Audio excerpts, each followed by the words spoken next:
Bonjour à tous, bienvenue sur SATV. Ravi de vous retrouver dans ce journal. Voici les principaux titres de ce jour.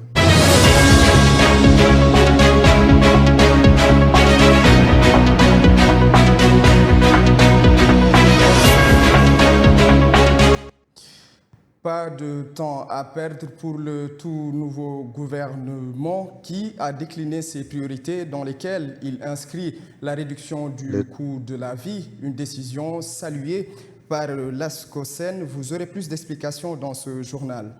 Et puis, démarrage demain de la Ligue 1 de football sénégalaise. Des chocs sont attendus ce week-end pour le compte de la 20e journée. C'était tout pour les titres. Tout de suite, le développement.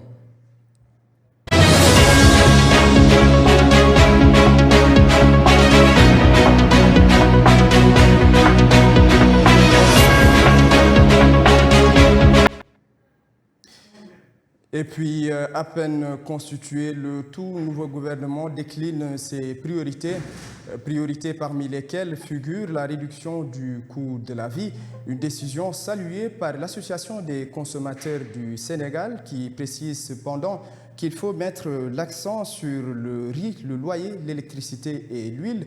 Mohamed Sissé est le secrétaire général de l'ASCOSEN. Il est joint au téléphone par Adjara Ndiaye. Le riz qui nous vient de l'Inde ne vient plus, alors que nous attendons une offre exceptionnelle de 500 000 tonnes qui peut venir après les élections indiennes qui se déroulent ce mois-ci. Donc il faut augmenter cette offre-là pour stabiliser les prix au niveau du riz. Pour le loyer, il y a des mesures à moyen terme, c'est-à-dire augmenter aussi l'offre.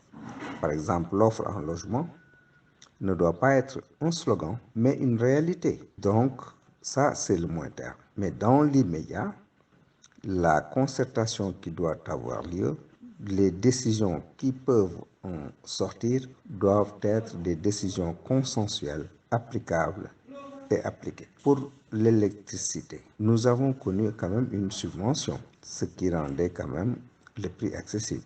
Dès lors que la subvention a été retirée, les prix ont flambé, rendant par exemple les produits finis très chers parce que l'électricité est un facteur de production, même pour les ménages. Nous allons tout droit vers l'été où la température augmente et la consommation aussi augmente. Donc, nous demandons dans l'immédiat à ce qu'on fasse revenir la subvention. Pour l'huile, le bidon de 20 litres de l'huile de palme raffinée était homologué à 20 500 francs. Depuis 2 ans, ce prix n'a jamais été atteint parce que l'offre est suffisante. Il va falloir qu'on révise à la baisse parce que cette offre a été toujours captée par le boutiquier du coin qui a eu son prix homologué à 1100 francs alors qu'il l'achète à moins de 20 500 francs. Donc, le bénéfice ne va pas au consommateur. Il va falloir que dans l'immédiat, qu'on puisse faire baisser ce prix de 1100 francs à 1000 francs pour que le consommateur puisse en profiter. Et puis, le tout nouveau président de la République, Bassirou Diomaye Faye, lance un appel à une gestion efficace et vertueuse au sein de l'administration du Sénégal à travers une longue missive. À travers une longue missive, il a invité les fonctionnaires et agents de l'administration à, je cite, incarner pleinement les principes de Jubal et Jubanti à Lungay. Le président de la République évoque tout d'abord cette période de charnière de notre histoire où chaque pas vers l'avenir se dessine sous le signe de la promesse et de l'espoir.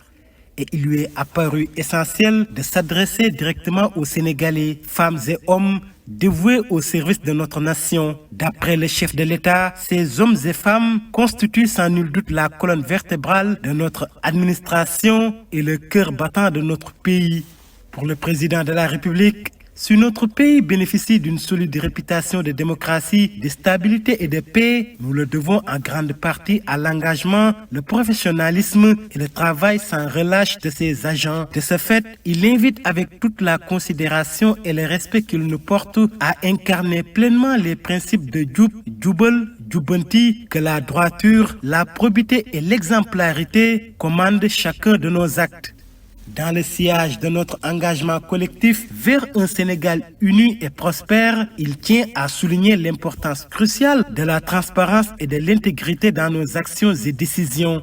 Pour le successeur de Macky Sall, notre administration joue un rôle fondamental dans la concrétisation des aspirations de notre nation et c'est dans cette optique qu'il souhaite rappeler les principes directeurs qui doivent guider notre conduite. La loi 2012-22 du 27 décembre 2012 portant Code des transparences dans la gestion des finances publiques établit un cadre légal clair pour l'intégrité des acteurs impliqués dans la gestion des affaires publiques.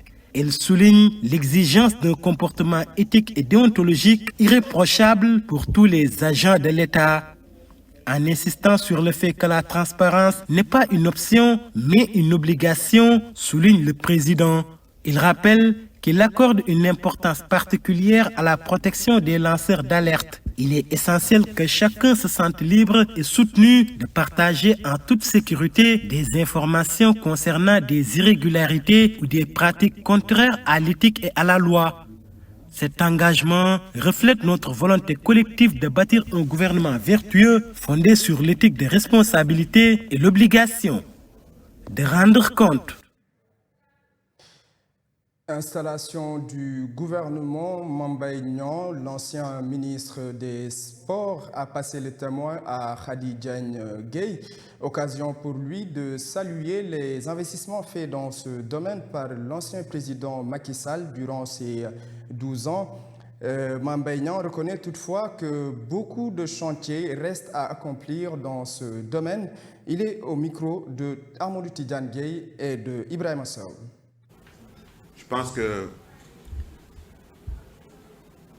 je suis rassuré parce que tout à l'heure, j'ai entendu le discours de l'inspecteur général d'État. C'est vrai, je ne m'étais pas renseigné, mais un témoignage a marqué. Dans la vie, il faut être honnête et il faut reconnaître la valeur de la personne. Votre nomination, en tout cas, moi qui vous ai parlé il y a cela 5 minutes, et les questions que vous avez posées sur les dossiers de passation me confirment que vous avez des valeurs et vous avez des compétences pour amener très loin ce département. La valeur d'un homme n'attend point, mais on devrait dire homme avec grand H, parce que je demeure convaincu que, étant le produit de ce département, l'ensemble des changements, l'ensemble des préoccupations, l'ensemble des procédures qui n'ont pas pu être réalisées dans l'évolution du monde sportif, je demeure convaincu, en tout cas, après vous avoir entendu, je demeure convaincu que vous avez le talent, vous avez les connaissances, maintenant reste juste l'appui politique et l'appui institutionnel, parce que ça nécessite beaucoup de ressources, malgré que beaucoup de ressources ont été investi durant ces 12 dernières années. Ça nécessite beaucoup d'efforts, malgré que beaucoup d'efforts ont été faits. Donc, je prie Dieu de renforcer vos capacités, éclairer vos idées, afin que vous puissiez amener plus haut. Peut-être prochainement nous ramener la Coupe du Monde. Prochainement nous ramener d'autres trophées d'une envergure plus grande que les 5 ou 6 trophées du continent que nous avons ramenés. Toujours à propos de ça, la nouvelle ministre des Sports, Khady Diagne Gaye, a été installée officiellement dans ses nouvelles fonctions ce vendredi. À cette occasion, elle a décliné son programme pour le développement des disciplines sportives au Sénégal. Je vous propose de l'écouter. Elle est au micro toujours de Amadou Tidiane Gueye et de Ibrahima Sow. Nous avions quand même eu à élaborer un programme pour le secteur du sport. Et après des études diagnostiques, nous avons pu proposer des solutions que nous comptons mettre en œuvre dans un délai court, moyen et long terme. Et ce projet s'inscrit dans un Sénégal souverain, juste et équitable, dans une Afrique en progrès, vise notamment une transformation systémique du sport sénégalais à travers les mesures suivantes. Et je pense que ces mesures seront très bien accueillies. Monsieur le représentant du Comité national est là aujourd'hui. Et ça passera d'abord par l'adoption d'un code du sport pour doter le secteur d'un cadre juridique qui intègre les nouvelles préoccupations et mutations intervenues dans le domaine du sport. Et cette réforme va d'abord s'appesantir sur la refonte de la loi portant charte du sport qui date depuis 1984 et qui ne prend plus en charge certaines préoccupations nouvelles et certaines exigences du sport moderne. Et cette réforme aussi passera par l'élaboration de nouveaux textes pour une meilleure prise en charge des exigences du sport du secteur. Il y a aussi comme autre mesure la revalorisation et l'effectivité de l'enseignement de l'éducation physique et sportive au niveau de tous les cycles d'enseignement. Ça va se faire naturellement avec le ministère de l'Éducation nationale.